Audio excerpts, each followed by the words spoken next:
कलीसिया सबको जय मसीह की। Praise the Lord, hallelujah. आइए हम लोग प्रार्थना करते हैं। जीवित और पराक्रमी परमेश्वर पिता प्रभु यीशु मसीह के नाम से तेरी उपस्थिति में आते हैं। धन्यवाद देते इस दिन के लिए, इस डिवोशन के लिए। तेरी दया और कृपा है। सारा आदर सारा महिमा हम तुझे देते, धन्यवाद देते। प्रत्येक भाई बहन को अभिषेक करो पिता, और तेरी अनुग्रह में, तेरी पवित्र आत्मा की सामर्थ में और तेरे वचनों में मजबूती के साथ शिष्यता में बढ़ने में मदद करना पिता। उनकी व्यक्तिगत जीवन से बातें करना, धन्यवाद देते, तेरी स्तुति महिमा करते, यीशु नासरी के नाम से मांगते, आमीन। ओके, हम लोग जो आज बात करेंगे और वो है मसीह के साथ जुड़ना। अगर आप एक विश्वासी हो और आप यीशु मसीह पर विश्वास करते हो और विश्वास में चल रहे हो, विश्वास जीवन जी रही हो, तो इस जीवन में यीशु के साथ जुड़े रहना किस तरह से। तो सबसे पहली बात हम देखते हैं कि उसके शरीर के अंगों के समान इस जीवन में हमें अपने जीवन को उसके शरीर के अंगों के समान, आप एक हाथ बनकर, आप एक पैर बनकर, आप एक आंख बनकर, आप एक कान बनकर, आप एक पेट बनकर, आप एक पीठ बनकर परमेश्वर में जुड़ना चाहिए। जैसे कि इफिसियों का 4 अध्याय वचन 15 में एक बातें कहता है, खूबसूरत बात है ये। जब हम यीशु मसीह का जीवन जी रहे हैं तो हमें कलीसिया में भी, उसके शरीर में, उसके देह में जुड़े रहने की जरूरत है। आप अगर जुड़े नहीं रहेंगे तो उसका शरीर काम नहीं करेगा, और जब उसका शरीर काम नहीं करेगा तो फिर कैसे चर्च बढ़ेगा या लोग बढ़ेंगे। तो अगर मैं एक पार्ट हूँ उसकी शरीर का, यीशु मसीह के देह का, तो मेरे जीवन में वो पार्ट को जुड़े रखने की जरूरत है, मुझे अलग करने की जरूरत नहीं है। तो कहता, वरन प्रेम में सच्चाई से सचेत हुए सब बातों में उसमें जो सिर है अर्थात मसीह में बढ़ते जाओ।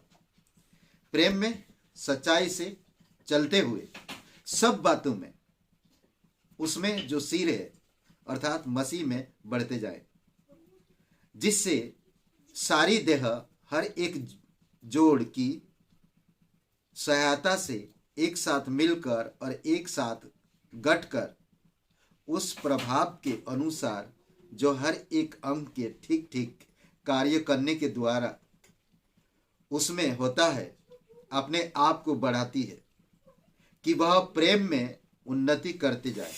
अद्भुत है।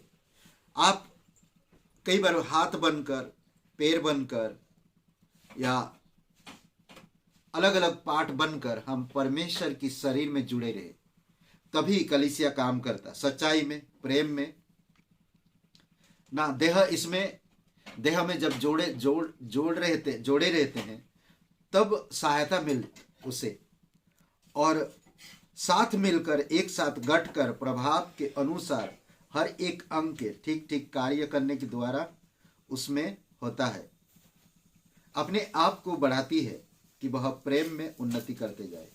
अगर मेरा जीवन आज प्रेम पूर्वक नहीं है, या वचन से भरा हुआ नहीं, या मैं कोई चीज का निर्णय नहीं ले पा रहा हूँ, ज्यादातर मुझे समय प्रभु में नहीं दे पा रहा, तो ये आपका जीवन को आप जोड़ने के लिए प्रयास करो। आप एक अंग हो यीशु मसीह के देह की, तो उसमें जुड़े रहिए। हम दूसरी एक देख सकते हैं, फल, दाख की शाखाओं के समान हमें जुड़े रहने की जरूरत है, तभी हम फल ला सकते हैं। मैं दाख लता हूँ, तुम डालियां हो। जो मुझ में बना रहता है और मैं उसमें, वह बहुत फल फलता है, क्योंकि मुझसे अलग होकर तुम कुछ भी नहीं कर सकते। एक डाली की तरह हमें जुड़े रहने की जरूरत है। अद्भुत है।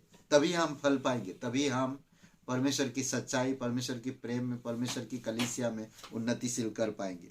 और मंदिर में पत्थरों के समान हर एक इंसान आज अपने अपने घर में रहते हैं। घर में आपका कैसा बना? ईंट से बना है, एक एक ईंट को जोड़ा गया, दीवारों को बनाया गया। नींव तो पड़ा हुआ पहले, फिर ईंटों से आपका दीवारें बनी है, घर सजाया गया।